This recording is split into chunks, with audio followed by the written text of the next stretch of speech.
He found the old harbor apartment nestled above a defunct cannery, its windows opaque with salt spray. The interior was Spartan and smelled heavily of mildew and old fish, but it offered a view, albeit a bleak one, of the relentless great waves chewing at the pilings.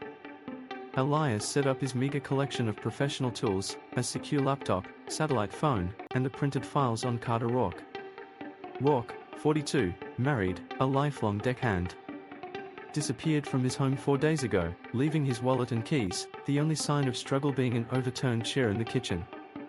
Too clean for a fight, too sudden for a planned departure.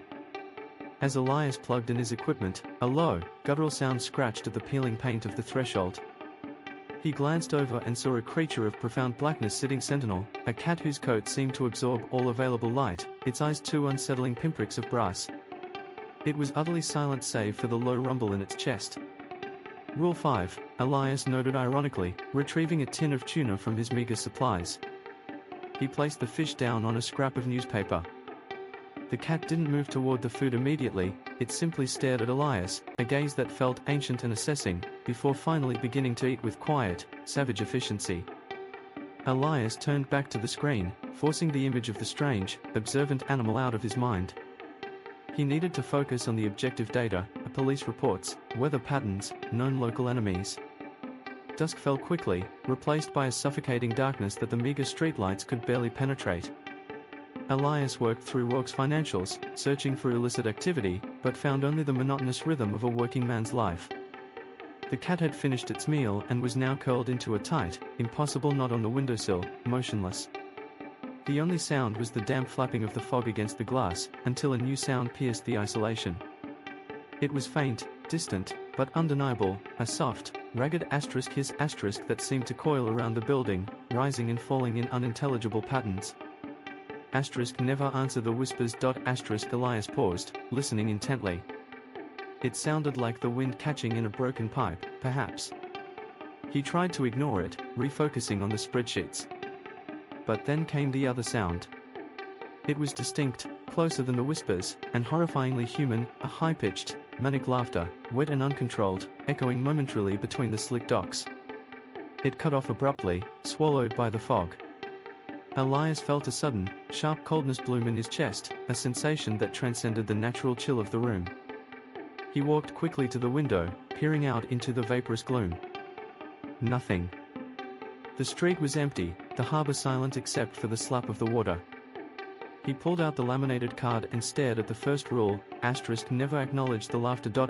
He forced a deep breath. Superstition. Isolation breeds paranoia. It had to be. He slept poorly, disturbed by the unnatural quiet between the blasts of foghorn. By 8 a.m., Elias was back on the road, driven by caffeine and professional habit. He knew Thorne had sealed Rourke's residence, but he also knew the sheriff was relying on the sea to have claimed the victim, not an investigation. Elias drove the winding coastal track until he found Rourke's small, unkempt cottage, set back from the road behind a screen of thorny sea bushes. The yellow police tape looked flimsy and pointless. He quickly picked the ancient lock. Inside, the air was stale. Everything looked ordinary, a kitchen table set for two, children's drawings tacked haphazardly to the refrigerator. Elias searched for documentation, anything indicating stress or a planned departure. He found nothing in the living areas, so he moved to the cramped bedroom, rifling through the nightstand drawer. Beneath a thick stack of outdated fishing licenses, he found a small, leather-bound notebook. Rourke's journal. It wasn't about fishing or finance, it was a desperate chronicle of fear. The handwriting grew erratic toward the final entries. Elias read the last legible page, dated the night of Rourke's disappearance. The sound is back. Been 3 nights now. It's always after the bells ring 12 times. It asks for Martha, but the voice is wrong. Too soft, too familiar, but twisted. I want to look. I want to tell it to leave. The final line was scrawled with tremendous force, the pen point tearing the thin paper. I opened it. Elias felt a chill deeper than the harbor dampness. Rule 4, never open the door after midnight, no matter the voice. Thorne had been right. Rourke wasn't just gone, he had engaged with whatever dark liturgy Blackwood Point observed. The local law wasn't merely decorative, it was documentation of a threat Elias didn't yet possess the vocabulary to describe. He closed the journal, the weight of the paper suddenly feeling immense. He was no longer looking for a missing person, he was hunting the consequence of a broken rule. He needed to find the body, the evidence of what had taken Rock, not just that he was taken.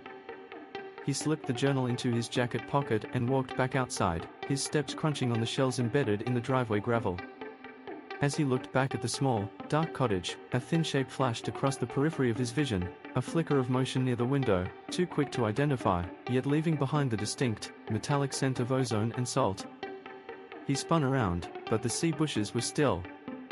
He was alone, but the stillness felt entirely manufactured. The black cat was waiting for him outside his apartment door, not meowing, but simply existing, a patch of hyperdense shadow in the foggy daylight. It looked well-fed, yet its gaze was sharp with hunger. Elias pushed past it, determined to file his initial, rational report before allowing the encroaching strangeness to consume his professional focus. He sat down at the laptop, the Rock journal open beside him. He typed the facts, the victim profile, timeline, local history of superstition. He needed to establish a logical baseline before introducing the 6 impossible rules. The report, he knew, would be dismissed in DC as the rambling of a man already on the edge. He needed physical evidence. He needed the imitation. He spent the afternoon at the docks, interviewing the few remaining fishermen, most of whom refused to look him in the eye. They spoke in short, clipped sentences about Rock, referring to his disappearance with a fatalistic acceptance that bordered on complicity. "The tide takes what it wants," one ancient man muttered, cleaning barnacles from a rusting winch. "And sometimes the tide has a face." Elias pressed for details about the 6 rules, but the men grew mute. He showed them a photo of Rock's wife, Martha. Did she seem troubled? Was Rock afraid of someone? One man, younger than the rest, finally spoke, his voice barely above a whisper. "Rock's house is wrong now, Vance. They say she's still there. But it's not her." Elias's mind seized on the phrase. It's not her. Rule 2, never turn your back on an imitation. He recognized the fear in the fisherman's eyes, it was the same ancient, cold dread he had felt when he heard the laughter. Elias knew he had to go back to Rock's cottage, and he had to go back alone. The imitation was the key, the physical manifestation of the broken rule. If something was pretending to be Martha Rock, he had to see it. He had to quantify it. The fog had thickened to a liquid curtain by the time Elias returned to the cottage just after 9 p.m. He carried only a heavy-duty flashlight and the confidence born of years spent confronting mortal threats. He didn't believe in ghosts, but he certainly believed in predators using psychological warfare. He entered the cottage, his senses heightened. The air was different now, heavy and scented not just with dust, but with damp cedar and salt, and something sharp, almost sulfuric. He checked the living room, the kitchen, the empty bedroom. Nothing. He was about to leave, frustrated, when he heard a faint sound from the back of the house, a gentle, rhythmic rocking. He moved down the short, dark hallway toward the small spare room Rock likely used as a study. The door was slightly ajar. Elias pushed it open slowly. The room was sparsely furnished, dominated by an old rocking chair facing the far corner. A silhouette sat in the chair, moving with a slow, hypnotic sway. It was undeniably human in shape, small, dressed in what looked like a dark, heavy woolen shawl. It did not speak or move its head. "Mrs. Rock?" Elias asked, his flashlight aimed squarely at the figure. He approached carefully, his hand resting instinctively on his concealed sidearm, an ingrained habit despite the lack of logical threat. As the light beam intensified, he realized why the local fisherman was so afraid. The figure in the chair was wearing Martha Rock's clothes, her shawl, her wedding ring, her dark slippers. But beneath the shawl, where her face should have been, there was only a smooth, featureless surface of slick, wet skin. The rocking continued, slow and deliberate. The thing was perfectly silent, but the air around it felt intensely hot, vibrating with a silent pressure.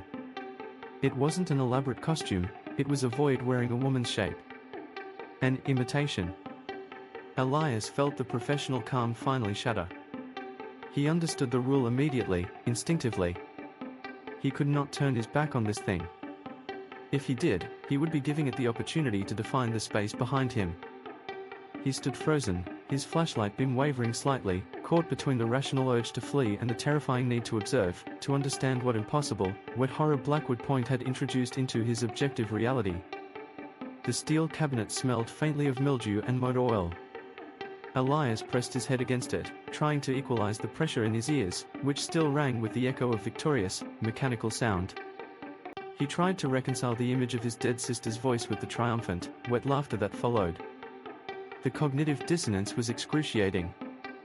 "They use the things you can't let go of," Clara said flatly, reloading a specialized silver-tipped round into her shotgun, a tool far outside standard police issue. The acknowledgement acts like a handshake across a very thin membrane. "They know your deepest fracture. They will use Sarah's voice again, Vance. Don't listen. Don't look. Don't breathe." "But what do I do now? Just wait for it to come back?" His voice was hoarse. Clara shook her head, her gaze sharp. "No. You fight fire with maintenance. They're probing the shield we built. You weakened it, but we can reinforce it. Thorne's rules aren't just warnings, they are rituals of protection. The immediate priority is Rule 5. The black cat?" Elias retrieved the laminated card from his pocket, the plastic feeling slick with cold sweat. "Feed the black cat. Its protection is fragile, but absolute. It's not just **a cat, Clara corrected, slinging the shotgun. It's the guardian of the barrier between the harbor and the town center. If it starves, or if its duties are interrupted, the winter tide breaks over us completely. And since you marked, Vance, you're the perfect bait to draw out whatever followed the laughter." She handed him a small, heavy tin of preserved herring. "It stays near the third pilaster of the main dock. You go alone. If I go, I draw the laughter's focus too far from the station. You are already compromised, they will anticipate your movement." Elias hesitated. "If I'm the target, why send me out alone?" "Because if you survive this small act of obedience, they learn that you can be controlled by the rules," Clara said, pushing him toward the back door. "If you fail, Blackwood Point loses a marked man, and we get a few more hours of quiet. This is your penance, Vance. Go." The fog outside the station had thickened into a semi-solid wall of gray. The air tasted of ozone and salt-laced dread. Elias moved quickly, clutching the tin of herring, his .40 drawn but uselessly aimed at the featureless mist. The faint, wet resonance of the laughter seemed to follow him like a slow, dark tide, pulling back whenever he stopped, surging when he moved. He reached the dock, a splintered, ancient structure that moaned under the pressure of the ocean. He could hear the faint slap of cold waves below. The sickly yellow light of the nearest street lamp barely illuminated the air directly beneath the bulb, casting no useful shadows. He was reminded of Rule 6, * never follow a light that casts no shadow. * The fog was designed to mislead, to confuse the eye, and tonight it felt personally curated. As he moved past the second pilaster, the laughter suddenly grew louder, but it changed register, it became closer, heavier, and less resonant, more like a physical choke. Then, he saw the second rule made manifest. A shape detached itself from the fog near the third piling. It wasn't tall or imposing, it was merely *wrong star. It was roughly human in silhouette, but it absorbed all ambient light. There was no texture, no clothing, and worst of all, no discernible face, just a smooth, grey oval where features should have been. The faceless. The entity moved with a sickening fluidity, gliding without footfalls toward the shadowless light. It stopped, perhaps 30 feet away, and seemed to regard him with the oppressive weight of its existence. Elias froze instantly, the blood icing in his veins. He remembered Thorne's second rule, * do not look upon the faceless. If they approach, freeze. Do not breathe. *. He held his breath, the metallic smell of the fog burning his lungs. The weight of the moment stretched, infinite and brittle. He risked a sideways glance, confirming the terrible sight, the smooth, blank head tilting slightly, assessing him. It wasn't aggressive, but utterly patient, waiting for him to break the equilibrium, waiting for the life in his chest to falter. The tension broke not because the creature moved, but because a sound cut through the silence, a sharp, annoyed caterwaul. From beneath the third pilaster, a black shape emerged, small, lean, and utterly mundane against the horror of the faceless. It was a cat, deep black, with eyes that glowed faintly, reflecting the distant yellow lamp. The cat didn't look at Elias, it stared directly at the faceless. The faceless entity recoiled, stepping back a single, smooth pace, radiating palpable annoyance. It didn't disappear, but it shifted its focus, acknowledging the small, four-legged sentinel. Elias let out his held breath in a sharp, painful hiss, his lungs burning. He knew he had mere seconds of grace. He knelt quickly, tearing open the herring tin. The cat, moving with the practiced disdain of a sovereign, padded forward and began to eat, ignoring the spectral battle around it. As the cat consumed the offering, the oppressive feeling on the dock lifted, momentarily. The faceless did not vanish, but it turned fully into the fog, losing definition until it was just another part of the mist. The laughter, which had been a low, grating chord, retreated once more to the sound of crashing waves and the sigh of the distant foghorn. Elias stood slowly, his muscles screaming from the forced stillness. He had performed the ritual. He had acknowledged the rule. He looked down at the cat, finishing the last morsel. It looked up at him briefly, a flicker of intelligence in its yellow eyes, before resuming its silent vigil. He started the unsteady walk back to the station, the empty tin clutched in his hand. The fog still pressed in, the fear still sharp, but the acute, targeted malice had temporarily withdrawn. He was still marked, but for now, he was alive. When he reached the back door, Clara was waiting, her face etched with relief that quickly hardened into professionalism. "You fed the guardian," she stated, taking the empty tin. "Good. Now we wait for the knock." Elias blinked, his mind slow to grasp the implication. The terror of the last few minutes had overridden the remaining directives. He recalled Rule 4, *, if there is a knock after midnight, stay inside. The door, once opened, cannot be closed. *. He looked at his watch. 12:07 a.m. The laughter had just tested the door. The faceless had just tested his nerve. Now, the final consequence of his acknowledgement was due. He looked at the heavy steel door, which suddenly seemed far too thin. The winter tide had accepted his invitation, and it was coming for a formal visit. His acceptance was absolute. He had seen the proof in the sudden, savage retreat of the dredgewife, a withdrawal purchased not by bullets, but by tuna. The rules were geometry, they defined the boundaries of the invisible war. Elias spent the next 3 days studying the remaining mandates as if they were operational security protocols for a deep cover mission. Clara, who had witnessed the profound change in Elias's demeanor, the loss of his city arrogance and the hardening of his gaze, began to trust him implicitly. Thorn merely watched, a slow nod replacing his previous skepticism. "The shell," Elias said, tracing a finger over Rule 6 in Thorn's worn ledger. "What does it mean, exactly?" Thorn was oiling his old hunting rifle. "The shell is what keeps us whole. It's the layer of indifference, of controlled blindness, that stops us from being seen by the things that hunt need. You break the rules, you crack the shell. They see the fear, the guilt, the raw meat inside." Rule 6, Clara read aloud. "Never walk past a resident who is standing motionless and silent in the street between dusk and dawn. They are not waiting, they are watching for the shell." Thorn snapped the rifle action shut. "The town tests its own. They are lures, or perhaps just markers. They stand there, quiet, inviting you to ask if they need help, to show concern, to show humanity. Show humanity, and you show vulnerability." That night, Elias got his practical lesson. A dense, freezing mist had rolled in off the estuary, coating the town in slick grayness. They were driving back from the perimeter check near the old lighthouse when they found them. Standing in the middle of Water Street, beneath a flickering sodium lamp, were 3 figures. An old woman, bent at the waist, staring at the pavement. A young man, mid-20s, holding a briefcase, his tie perfectly straight, head tilted up at the fog. And a child, no older than 7, clutching a teddy bear, completely still.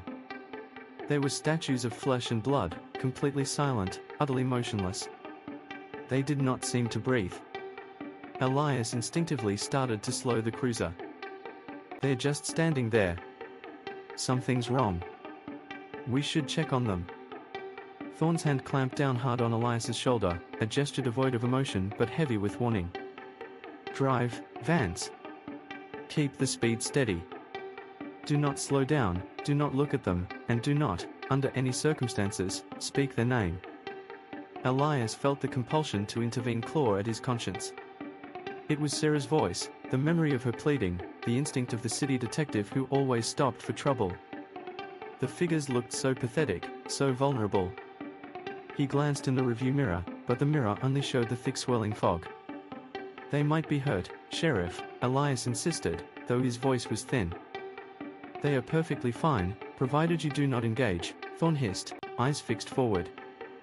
They are testing your shell. They are waiting for you to care. Elias forced his foot onto the accelerator. As the patrol car drove slowly past the motionless trio, the cold intensified. Elias could feel the intense, focused weight of their silent scrutiny, an oppressive demand for recognition. As they passed the child, Elias's peripheral vision registered a horrifying detail. The little girl's face was slicked with moisture, but she was not crying. Her mouth was slightly open, and a single, wet whisper, perfectly timed to cross the threshold of the car, seemed to land directly in Elias's ear. Asterisk, where is your sister, Elias? Asterisk. The cruiser sailed through the intersection. Elias gripped the wheel until his knuckles were white, forcing the memory of Sarah, the guilt, the desire to help, deep back down into the cold pit where he now stored all things personal. He was a vehicle moving through the dark, and there were roadside hazards. Nothing more. A moment later, Thorn sighed, a sound of heavy relief. He glanced into the side mirror. They are walking away now. Shell held. Elias did not look back. He had faced the faceless man, survived the lure of his lost sister, and endured the hunger of the dredge wife.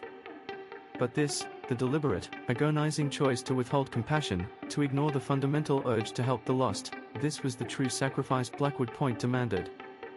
He had fully encased himself. The shell was complete, and he drove on, another silent sentinel against the darkness. The patrol boat was a rusted, shuddering silhouette against the swirling grey of the harbour water. They left Blackwood Point silently, the fog embracing them almost immediately, deadening the sound of the small diesel engine.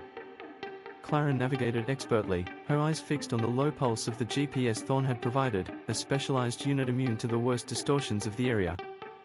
Elias sat in the bow, the sea spray tasting of salt and something metallic, clutching his heavy flashlight and a length of thick mooring chain for ballast or improvised defense. The journey south was short but felt infinite.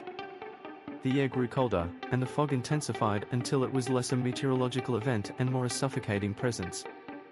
When they reached the designated coordinates near the derelict fishing shacks, the water below them shifted from deep blue to an unnatural, oily black. This was the anchor, the epicenter of the town's silent agony. Clara killed the engine, letting the boat drift toward a low, jagged opening partially obscured by the high tide. "This is the entrance to the Grotto of the Weavers," she murmured, her voice tight. "Once we are inside, the GPS is useless. We go by feel." Elias strapped a small, powerful headlamp to his forehead, but kept it off, relying solely on the cone of his heavy-duty service light. He knew better than to trust the convenience of hands-free illumination in this place. They climbed into the small auxiliary dinghy, pushing off the patrol boat with a calculated urgency. The cave mouth swallowed the light instantly. The sound of the waves diminished, replaced by a wet, echoing silence and the incessant drip of stagnant water. Clara steered them through a narrow passage, brushing past slick, calcified walls. The air grew thick, humid, and heavy with the smell of brine, decay, and a faint, sweet scent, like forgotten perfume. "It's close," Elias whispered. "I can feel the pressure." "The iron radiates," Clara replied, her voice low and steady. "It's pulling the energy around it." They reached a cavern, expansive but low-ceilinged. The water here was strangely still, reflecting the flashlight beam back in fractured, unsettling patterns. Elias noticed movement on the periphery of the beam, not creatures, but distortions in the light itself, like heat haze in the deep cold. Suddenly, a soft light bloomed deeper within the grotto. It wasn't the harsh, white glare of the dredgewife's usual lures, but a gentle, familiar luminescence, steady and warm, pulsing faintly from a side tunnel that Clara had been about to bypass. "Halt," Elias commanded, raising his hand. He looked at the gentle glow, and his breath hitched. The light wasn't the problem, what it illuminated was. The walls surrounding the light in the side tunnel were smoother, the water cleaner, and the air momentarily lacked the usual stench of rot. It looked like a way out, a relief, an unexpected haven in the suffocating darkness. It looked like hope. Clara's eyes were drawn to it too. "That's not right, Elias. That cave isn't on any map. It's too smooth." Elias knew then that they had reached the threshold of the dredgewife's strategic trap. Rule 6, and never follow the unlit light. It was unlit not because it was dark, but because it carried no real source. It was pure, focused illusion designed to offer comfort in hell. But the dredgewife was smarter than simple comfort. As Elias stared, the light shifted slightly, and for a terrifying second, the tunnel's opening transformed into a doorway, a familiar, weathered wooden door leading into a warm room. He saw a flash of brown hair, a slight, youthful figure, and heard a sound that pierced his soul, the faint, clear, familiar echo of his sister Sarah's laughter. "She's in there. She's alive. She's waiting for you to save her." The guilt, always a simmering presence beneath his professional veneer, boiled over, threatening to pull him toward that impossible light. Every instinct that had driven him to Blackwood Point, the need for resolution, the aching desire to reclaim what he had lost, screamed at him to abandon the mission and run into that false doorway. He took one involuntary step toward the glow, his focus splintering, the flashlight beam wavering wildly. "Elias!" "No!" Clara grabbed his arm, her fingers digging in hard, pulling him back toward the reality of the cold, dripping stone. "It's not real.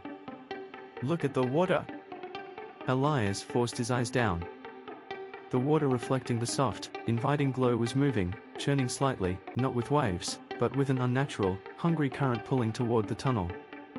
The reflection of Sarah was warping, stretching into something impossibly long and sharp. He inhaled deeply, the sweet, cloying perfume of the illusion grating against the metallic stench of the cave. He anchored himself to the present, to the cold, undeniable responsibility of the iron. Sarah was gone, and chasing this phantom would ensure the destruction of everyone else. He lowered his head and squeezed his eyes shut for a sharp, blinding moment, physically breaking the hypnotic visual connection. When he opened them, the illusion was still there, but muted, flickering under the aggressive white beam of his flashlight, its power compromised by his refusal. "The main cavern, now," Elias ground out, his voice hoarse. "She's trying to stall us." They pushed forward into the main grotto, fighting the urge to look back. The air here vibrated visibly. In the center of the cavern, the water was shallow, revealing a mound of slick, black sediment. Protruding from the top of the mound, half submerged, was the binding iron. It was heavier and rougher than the drawing suggested, a crude spike of ancient metal, covered in intricate, organic-looking carvings that seemed to squirm in the light. A palpable cold radiated from it, and surrounding its base was a thick, viscous accumulation of kelp and what Elias recognized with a sickening lurch as fragmented bone. As Elias waded toward the mound, the water around the iron began to boil without heat. The sweet scent in the air intensified, then snapped, replaced by the profound, icy smell of the abyss. From the dark, swirling water behind the mound, the dredgewife rose. She was not a figure of water or mist, but a dreadful, solid entity of wet decay. Her form was skeletal, draped in tattered seaweed and black remnants of fabric. Her eyes were not sockets of shadow, but pinpricks of blue, unlit light, focused entirely on Elias. She made no sound, but the water screamed for her, rising in agitated sheets. Elias raised his flashlight, focusing the beam directly onto her face, a vain attempt to use the only non-supernatural tool he possessed. She didn't flinch. Instead, she extended a hand, long, black fingers tipped with barnacle-like growths, and pointed past Elias, directly at Clara. The gesture was not a threat of attack, but a statement of intention. If Elias failed, the cost would be immediate and close. Clara, ignoring the horrific spectacle, rushed to the mound on the opposite side. "The chain, Elias! We have to secure it before she anchors it completely." Elias ignored the dredgewife's silent malice, forcing himself to move. He scrambled onto the mound, the ground slick and yielding beneath his boots. The iron was impossibly heavy, its surface cold enough to burn. He could feel the residual, chaotic power humming beneath his gloves. The dredgewife began to advance, her form liquefying slightly at the edges, absorbing the ambient water. Clara was already looping the heavy mooring chain around the base of the iron, fastening it quickly with a massive shackle. Elias grabbed the top of the rod and strained, pulling with every ounce of strength. The iron groaned, protesting the removal, and the entire grotto shuddered. He heard a high, tearing sound, not of pain, but of profound, cosmic frustration. The illusionary light in the side tunnel vanished completely. With a final, desperate heave, Elias yanked the binding iron free from the sediments. The weight was overwhelming, but the moment the rod lifted, the chaotic cold radiating from it diminished instantly, replaced by a focused, stabilizing energy that felt like the earth itself breathing. The dredgewife's form instantly dissolved, shrieking not with a voice, but with the painful grind of stone against stone, collapsing back into the black water. The water settled, and the crushing pressure in the air eased slightly. "We have it!" Clara shouted, pulling the chain taut. "Go! Now!" They dragged the heavy, ancient iron, bumping and scraping against the rock, back toward the dinghy. The path out seemed suddenly longer, darker, and infinitely more treacherous, but the oppressive influence of the dredgewife had been momentarily banished by the physical separation from her prize. They rowed back toward the open sea, the iron secured across the dinghy's seats, radiating a faint, steady thrum against the rising tide. The solstice peak was only hours away. The difficult part, retrieval, was done. The impossible part, sealing the boundary, was yet to begin.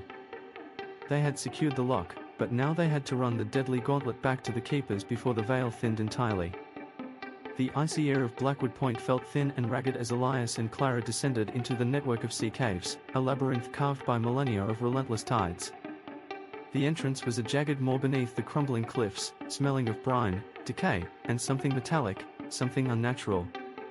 Elias held his high-powered flashlight steady, its beam was sharp and white, a vital countermeasure against the darkness that seemed to press inward like liquid lead. "Keep close," Elias muttered, his voice echoing wetly off the cavern walls.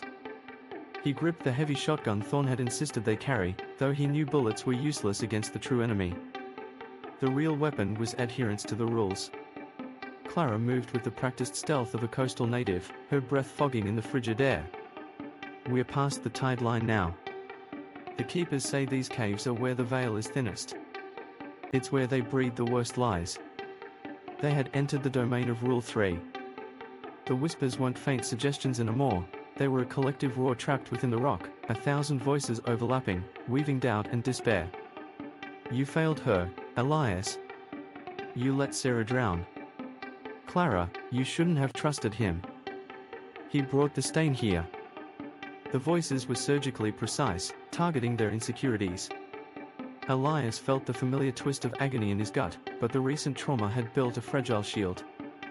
He pressed the metal of the flashlight into his palm, grounding himself in the tangible reality of the freezing cave. "Ignore the words," he instructed, his voice firm. "It wants us to acknowledge it. We keep moving." They navigated a narrow fissure, the floor slick with freezing sea spray. The oppressive atmosphere peaked. Elias felt a growing pressure behind his eyes, the sense of being intensely watched by creatures hidden in the deep shadows that his light could not fully penetrate. It happened suddenly, as they rounded a bend into a vast, cathedral-like cavern. A light. It wasn't the harsh white of Elias's flashlight, nor the weak, natural luminescence sometimes found on deep-sea organisms. This light was an ethereal, phosphorescent blue-green, pulsing gently from a deep recess about 50 yards away. It cast no shadow, merely softening the edges of the absolute blackness surrounding it. It was exquisitely beautiful and profoundly wrong. Rule 6, Elias hissed, freezing instantly. Never follow a light that casts no shadow, for it promises what it cannot deliver. The light began to hum, a subsonic vibration that resonated not through the ears, but through the bone marrow. It was inviting. It felt warm. It felt safe. "Look," Clara whispered, her voice husky, her eyes fixed on the blue glow.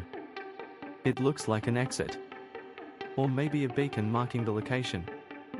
Elias grabbed her arm, his grip hard enough to bruise. No. That's the lie. It's trying to draw us in. But the light had begun its targeted attack. A faint, sweet scent, like ozone mixed with honeysuckle, the scent Elias distantly remembered from his sister's favorite childhood perfume, wafted from the blue core. Elias. It's over here. You can rest. No more pain.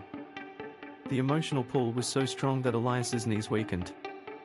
He fought the urge to shut his eyes and let the warmth consume him. He saw a brief, instantaneous flash in the light, and not a figure, but an emotion, the sense of relief he had yearned for since Sarah died. Then, the shadowy shapes moved. They were not solid entities, but fast-moving concentrations of darkness that peeled away from the cave walls, driven by the light's seductive energy. They weren't attacking to kill, but to divide. One of the shapes slammed into Clara, driving her sideways toward a narrow side tunnel. She cried out, dropping her own light. Clara! Elias tried to pivot, but another shape, taller, more defined, blocked his path, mimicking the stance of the faceless man go to the light. Elias. It is the end of the road, the darkness whispered, its voice sounding exactly like the voice of the investigator who gave Elias the initial report of Sarah's death, cold, factual, and damning. Elias knew this was the critical moment. If he chased Clara, he would step toward the light. If he hesitated, both would be lost. He forced himself to choose the objective over the emotional panic. Focus on the iron. Find the iron. He turned his back on the blue light and the direction Clara was dragged, plunging into an even deeper, darker passage. The darkness roared its displeasure, and the spectral scent of honeysuckle turned rancid. He moved on instinct, relying on the structural logic of the caves. The entity that stole the binding iron was intelligent, it wouldn't place the object of power directly beside its primary law. It would hide the iron where the law offered maximum distraction. As he crawled deeper, the whispers grew manic. They were no longer focused on his failure, but on the certainty of his death. He is coming for you. The anchor waits. You will be bound. Elias fought against the urge to reply, even internally. He focused on the only real light he possessed, the beam slicing through the blackness, casting clear, defined shadows. He reached a section where the passage widened into a small chamber, accessible only when the tide was out, currently filled with ankle-deep water that was painfully cold. The temperature plummeted further here, it felt like stepping into a freezer. He swept his flashlight beam across the walls.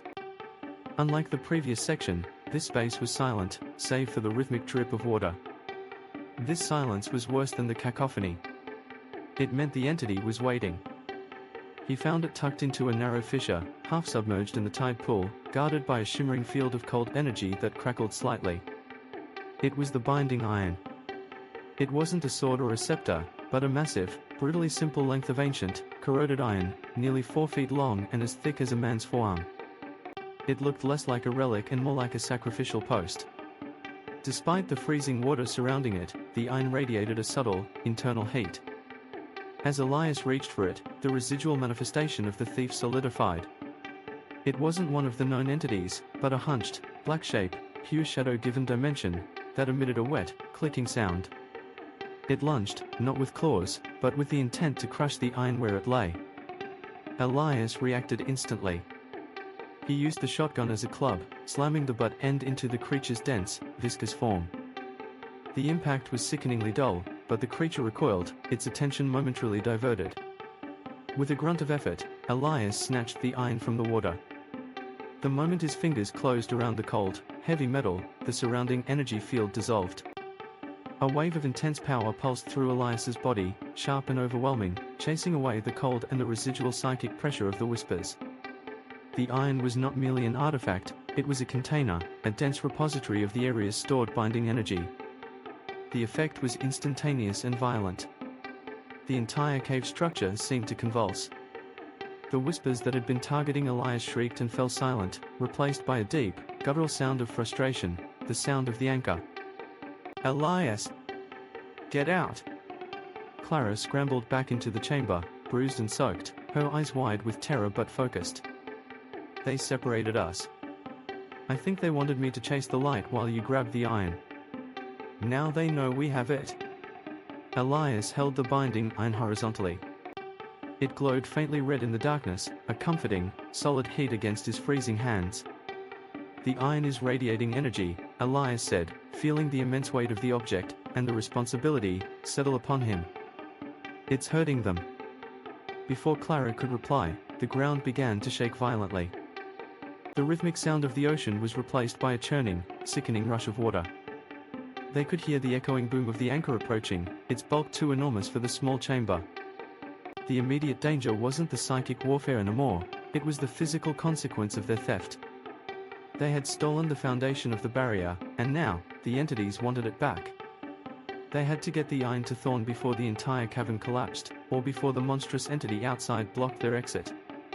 The binding iron burned Elias's gloves, a scorching heat that wasn't thermal but vibrational, a resonant frequency that screamed against the cold void. He gripped the heavy, ancient metal, its surface crudely hammered with symbols of containment, and used it not as a weapon, but as a shield. He was deep within the collapsed section of the sea cave, having retrieved the iron from where a large, black shape, a manifestation of the darkness itself, had tried to fuse it into the salt-crusted rock. Clara, momentarily stunned by the near-constant barrage of whispers, stumbled back as Elias turned. The exit was blocked. The faceless man stood directly in their path, no longer imitating Elias, but displaying a terrifying neutrality. Beside it, the child's laughter entity, a shivering, transparent form of pure malice, danced, its mechanical, high-pitched giggle amplifying the terror. "It knows what we have," Clara hissed, drawing her service pistol, though they both knew bullets were useless. "Its proximity is its weakness," Elias corrected, recalling Thorn's harsh lessons.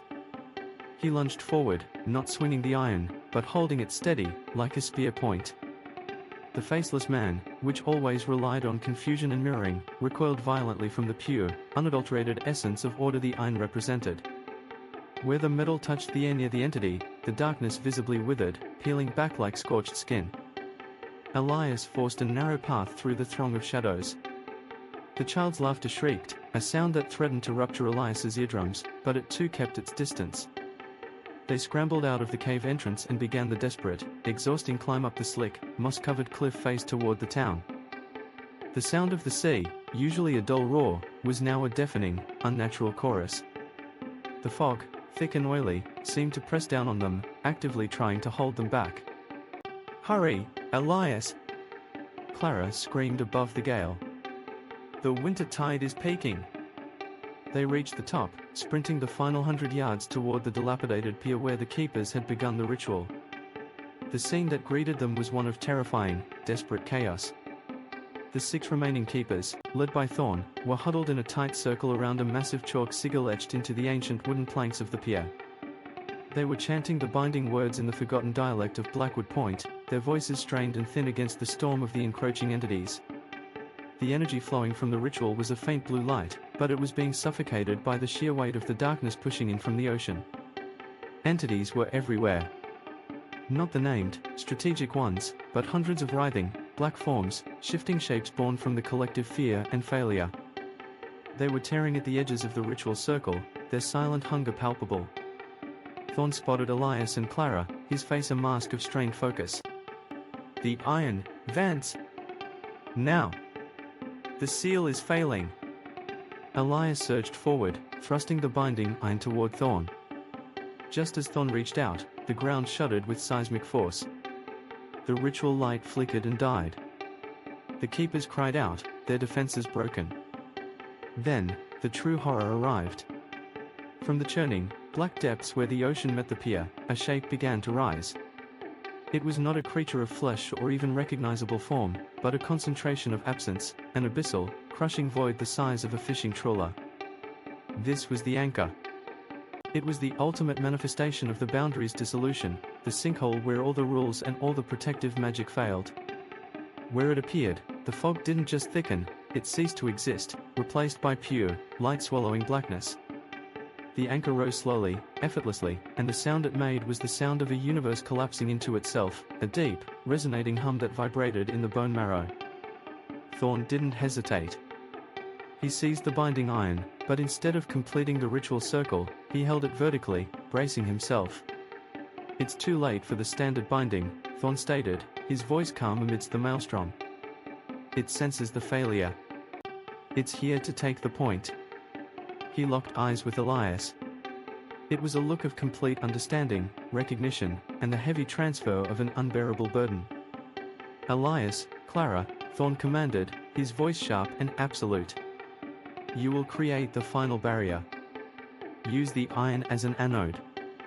Draw a line, a perimeter of defiance. I will complete the binding." "How?" Elias yelled, the hum of the anchor nearly deafening him. "We need the full ritual." Thorn gave a grim, slight smile. "The ritual requires a final, unshakable anchor. A life bound by 3 cycles. A life that understands the cost. I am the strongest bond this town has, Vance. I have lived too long in the space between." Thorn had lived through the winter tides of his youth and his maturity. He had seen the terror twice. He knew the cost of stability. He was the anchor. Clara understood instantly, her face draining of color. "Silas, no. It'll destroy you." "It will seal it," Thorn corrected, his eyes fixed on the immense, consuming mass of the anchor.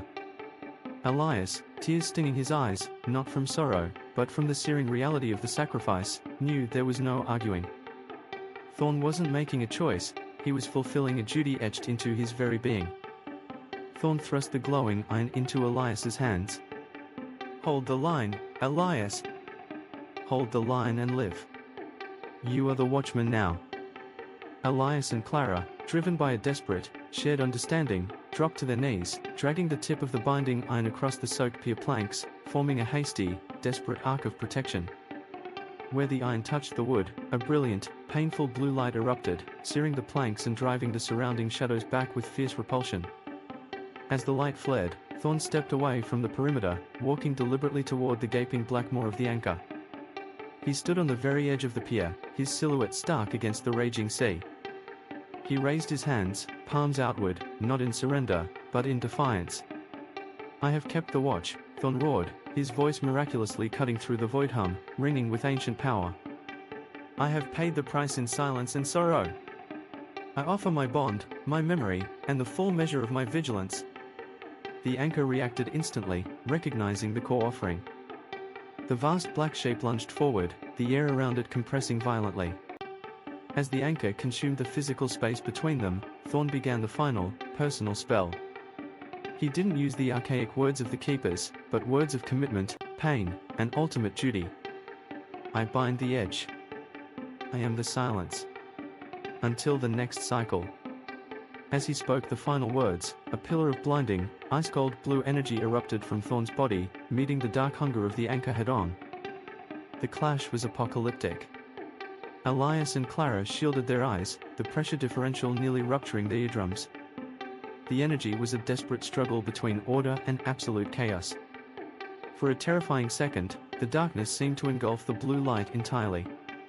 But then, Thorn's binding, fueled by the 3 decades of repressed knowledge and duty, held fast.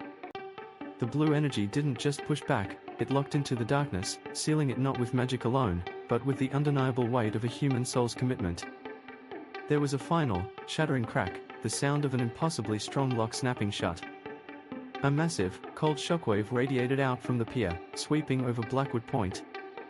The town itself seemed to gasp, the pressure lifting instantaneously. When Elias could see again, the great anchor was gone. The ocean was calmer, the fog thinner, and the black, writhing shapes had vanished, leaving only the mundane wind and the smell of salt and old fish. The chalk sigil remained on the pier. But Silas Thorn was gone. There was no body, no trace, only the scorch mark where the binding iron had been dragged across the wood, and the chilling, profound silence.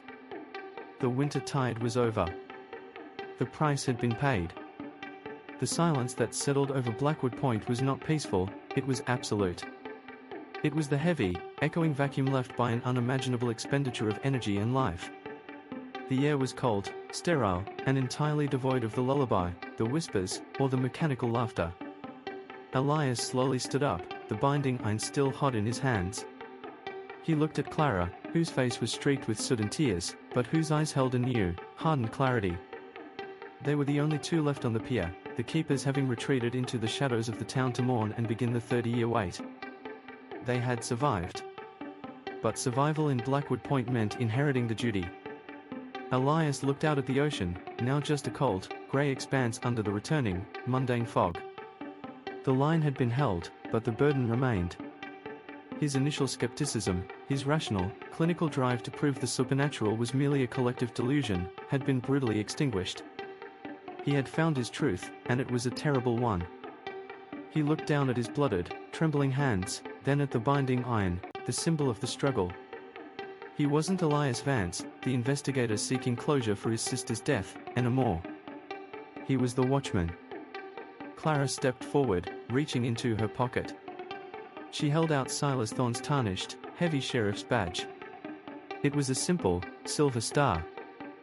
He told me once, Clara whispered, her voice husky with grief, that the job wasn't about keeping the peace. It was about keeping the door shut. She placed the badge gently into Elias's palm. Elias closed his fingers around the metal. He finally understood Sarah's death, not as a failure of his protection, but as a sacrifice absorbed by the town's hunger. He could never bring her back, but he could ensure no one else was taken during his watch. He looked at Clara, his companion in the terrifying, shared reality. They didn't need to speak. They were bound by the cold secret, by the sacrifice, and by the long, looming threat of the next winter tide. Elias lifted the badge and clipped it onto his chest. He stood straight, the weary investigator replaced by the hardened, desolate resolve of the town's new protector. The vigil had begun. The binding iron was scorching, its energy flowing into Elias's arm, but it was also a weapon unlike any he had ever wielded. The dredgewife's barnacled hand slammed against the chamber wall, missing Elias by inches. Elias swung the heavy iron bar like a bludgeon, hitting the dredgewife squarely on her shoulder. The contact didn't just hurt her, it caused a visible reaction, a flash of green light where the iron touched her black skin, and a high, electronic shriek of pain. The entity staggered back into the water, dissolving momentarily into dark mist. Elias plunged back into the submerged tunnel, the glowing iron illuminating his path. He found Clara waiting, having used her own courage and flashlight to fight off the formless shapes.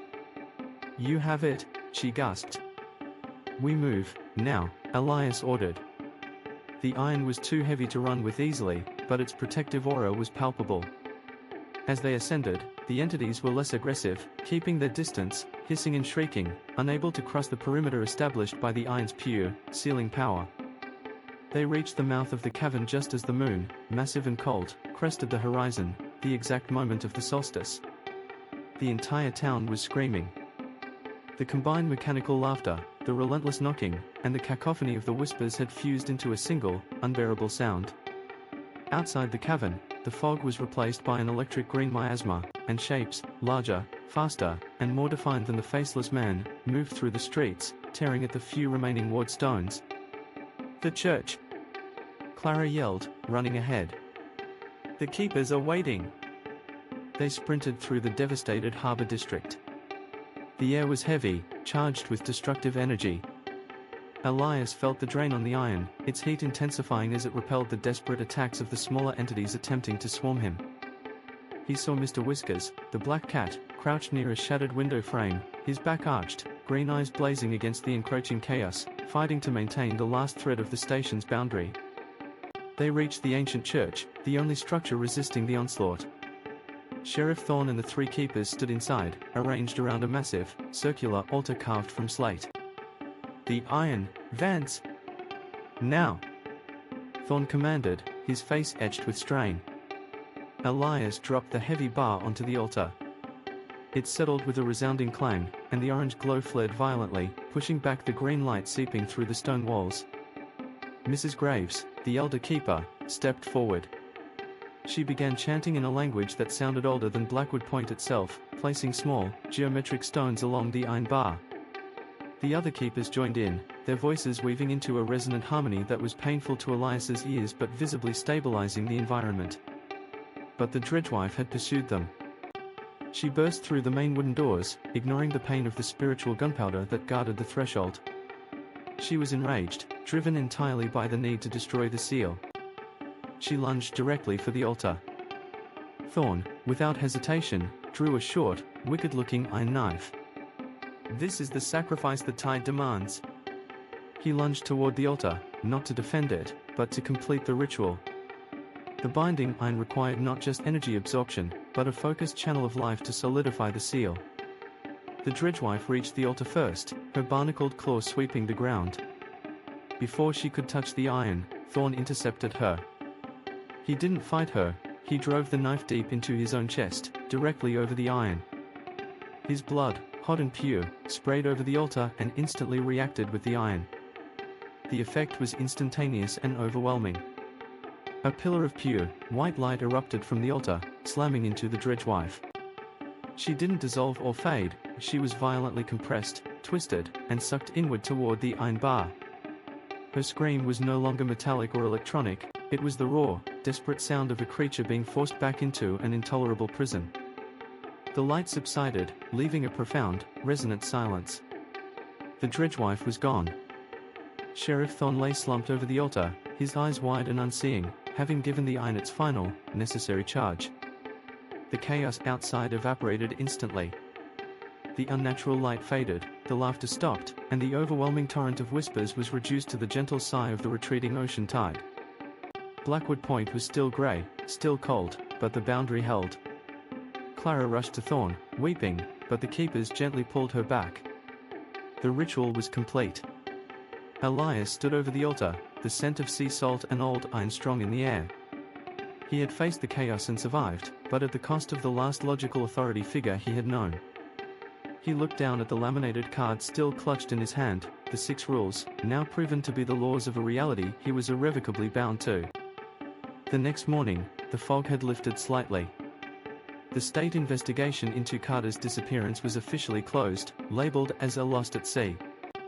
Elias wrote the report himself, detailing tides and weather patterns, ignoring the true mechanisms of Carter's removal. Elias didn't leave. He cleaned a small office, replacing the broken window, and fed Mr. Whiskers his morning tuna. He had resigned from the Portland department and accepted Thorn's title. Clara, now Deputy Reyes, placed a new laminated card on the desk. It wasn't the old list of rules.